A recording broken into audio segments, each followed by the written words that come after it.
সৌরভ, আমি জানতাম না তুমি এরকম ছেলে, বিশ্বাস করো। যদি আমি জানতাম তাহলে শিক্ষাটা আগেই তোমাকে দিয়ে দিতাম, শুরুতেই শিক্ষাটা সৌরভ তোমাকে দিয়ে দিতাম। হ্যাঁ, দিশানির সাথে যখন আলাপ হয় তার আগেই আমি তোমাকে শিক্ষাটা দিয়ে দিতাম, আমি যদি জানতাম তুমি এরকম ছেলে। বিশ্বাস করো সৌরভ, বলতে বাধ্য হচ্ছি, কিছু মনে করো না। এই কথাগুলো দিদি হিসাবেই বলছি, যদি আমি জানতাম তুমি এরকম, আমি তোমাকে আগেই শিক্ষাটা দিতাম দিতাম দিতাম, অন গড বলছি। বুঝতে পারিনি তুমি এরকম। হাই ফ্রেন্ডস, সোমা ওয়ার্ল্ডে তোমাদেরকে অনেক অনেক স্বাগত আর অনেক অনেক ভালোবাসা। চলে এসেছি আবারও একটা ভিডিও নিয়ে। ভিডিওটা কন্টিনিউ দেখতে থাকো, কেউ স্কিপ করো না, স্কিপ করলে অনেক কিছু মিস করবে। তবে আমি আজকে সৌরভকে নিয়ে এই কথাগুলো বলতে বাধ্য হচ্ছি। দেখো, কত চুপ করে থাকবো, একটা তো ধৈর্যের সীমা থাকে, তাই না? আর চুপ করে থাকতে পারলাম না, ধৈর্যের সীমাটা পেরিয়ে গেছে। এবার আমাকে কিছু বলতে হবে, সৌরভকে না বললেই একদম হচ্ছে না। এইটা একটা দিশানির জীবন, তাই না? দিশানির জীবন নিয়ে কেউ ছেলে খেলা করবে, সেটা তো মেনে নিতে পারবো না, না একদমই মেনে নিতে পারবো না। আজকে এই মেয়েটাকে বা রিমিকে অনেকেই ছেলে খেলা করেছে, ঠিক আছে, বিশেষ করে প্রীতমের জন্য অনেক জায়গায় হেও হতে হয়েছে। তো সেই জায়গাতে আর যাতে হেও না হতে হয় দিশানিকে, তো সেই জায়গায় আমাকে সৌরভকে একটা শিক্ষা দিতেই হবে, ওকে বুঝাতেই হবে, না বুঝালে হবে না। এবার আসি সৌরভকে একটা কথা বলতে। এই যে সৌরভ, তোমার ইনস্টাগ্রামে যে যারা কমেন্ট করছে, ঠিক আছে, তারা জানো দিশানির ভালো চায় না। আমি তোমাকে এই শিক্ষাটা আগে দিয়ে দিলেই ভালো হতো, এই ট্রেনিংটা আগে দিয়ে দিলেই ভালো হতো, এটা আমি এখন দিচ্ছি, তবে এই ট্রেনিংটা নাও আমার, ঠিক আছে? তোমাকে এই শিক্ষাটা আমার দেওয়াটা আগেই দরকার ছিল সৌরভ। তুমি জানো এই তোমার কমেন্ট বক্সে যে তোমার মাথা খাওয়া হচ্ছে, দিশানিকে এরা বাঁচতে দেবে না বলেছে, এরা একটা প্ল্যান করেছে। এদের হোয়াটসঅ্যাপ গ্রুপে দেখো, আমরা যেগুলো যেগুলো বলে এসেছি সেগুলো সেগুলো সব ঠিক কথাই বলছি। তুমি দিশানির মায়ের কাছেও জিজ্ঞাসা করতে পারো এবং দিশানির কাছেও জিজ্ঞাসা করতে পারো আমরা যেসব কথাগুলো বলছি। আমি জানি সৌরভ তুমি বুদ্ধিমান, কিন্তু তুমি যে এতটা বোকা আমি জানতাম না। আমি জানি তুমি উকিল, আমি জানি যে তোমার বুদ্ধি বেশি আমাদের থেকেও, বাট তুমি যে এতটা বোকা আমি জানতাম না। তোমার ওইখানে যারা কমেন্ট করছো ওদেরকে ব্লক করো, ঠিক আছে? ওদেরকে বলে দাও, জবাবটা দিয়ে দাও, ওখানে ব্লক করে জবাব দিয়ে দাও, মুখে বললে হবে না, হাতে করেও ব্লক করে জবাব দেওয়া যায় সৌরভ।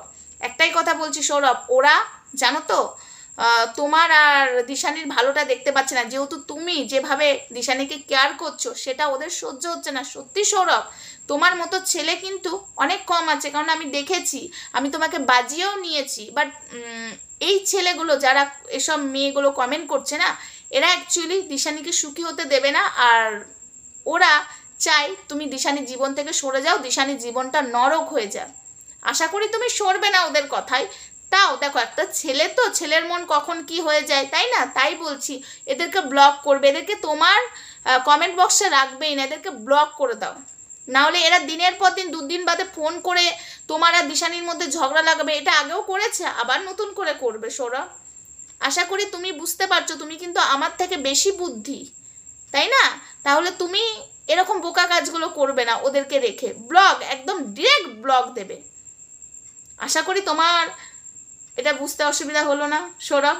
আমি তোমাকে যথেষ্ট যথেষ্ট ভরসা করি যে দিশানিকে তুমি সুখে রাখবে। দেখো, দিশানি আমার কেউ না, নিজের কেউ না, তুমিও আমার নিজের কেউ না, বাট দিশানিকে আমি বোন রেখেছি, নিজের হতে হবে, তারপরে তার ভালো চাইবো, তাই না? তার খারাপটা দেখলেও ভালো চাইবো, খারাপটা সরিয়ে দেবো, এবং পরেরটা দেখলে তার খারাপটা দেখে চুপ করে থাকবো, ভালোটা বলবো না, সেটা আমি নই।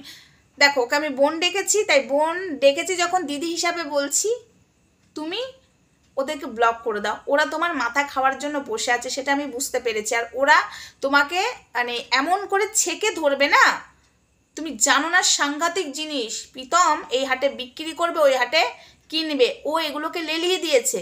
প্রীতম সহ্য করতে পারছে না, প্রীতম নিজে বলেছে, আমার সামনে বলেছে, আমি কোনোদিন সুখী হইনি, আমি কোনোদিন যদি সুখী হতে না পারি, ওই দিশানি রিমিকে সুখী হতে দেবো না, বিশেষ করে দিশানিকে হতে দেবো না। এই কথাটা আমাকে নিজে বলেছে, আমি তো প্রীতমের বাড়ি গেছিলাম, বুঝেছ সৌরভ ভাই? তাই তোমাকে বলছি এদেরকে ডিরেক্ট ব্লক করে দাও।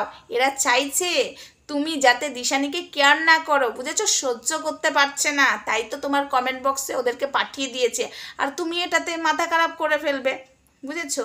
ও এই ধরনেরই ছেলে, ও সাংঘাতিক ছেলে, ও কারোর ভালো সহ্য করতে পারে না, তাই হাত জড়ো করে সৌরভ তোমাকে বলছি এদেরকে ব্লক করো, নাহলে এই যদি ব্লক না করো না, আজ অশান্তি হচ্ছে না, কাল কিন্তু অশান্তি হবেই হবেই, ঠিক আছে? ভালো কারো দেখতে পারে না প্রীতম।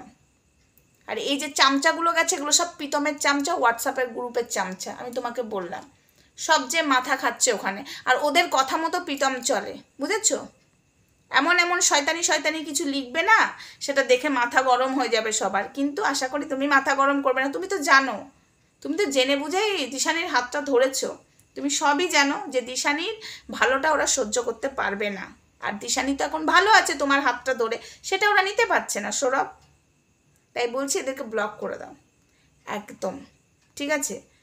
তো চলো, এটুকুই ছিল ভিডিওটা, বেশি বড় করলাম না। নেক্সট ভিডিওতে দেখা হবে, ততক্ষণ সঙ্গে থেকো, ভালো থেকো, সুস্থ থেকো। আশা করি সৌরভ আমার কথাগুলো বুঝতে পেরেছো। এইগুলো যদি তোমাকে আমি আগে বুঝিয়ে দিতাম না, তাহলে মনে হয় ভালো হতো। আগে যদি শিখিয়ে দিতাম ভালো হতো, এটাই আমার ভুল হয়েছে। তাহলে তুমি বুঝতে পারতে এরা কি ধরনের জিনিস। তুমি ভাবো তো যে এরা ভালো, এক নম্বরের চিটিয়া ছেলেপিলে, এরা হলো নোংরা। এরা দিশানির কোনো দিন ভালো চায়নি, আমি বলছি কোনো দিন ভালো চায়নি, আমি একদম লিখে দিতে পারি।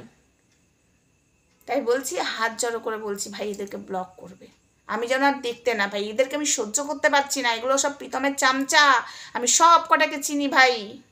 চলো টাটা, অনেক বড় হয়ে গেল ভিডিওটা, আশা করি আমার কথাগুলো ভাই বুঝতে পেরেছে। চলো টাটা।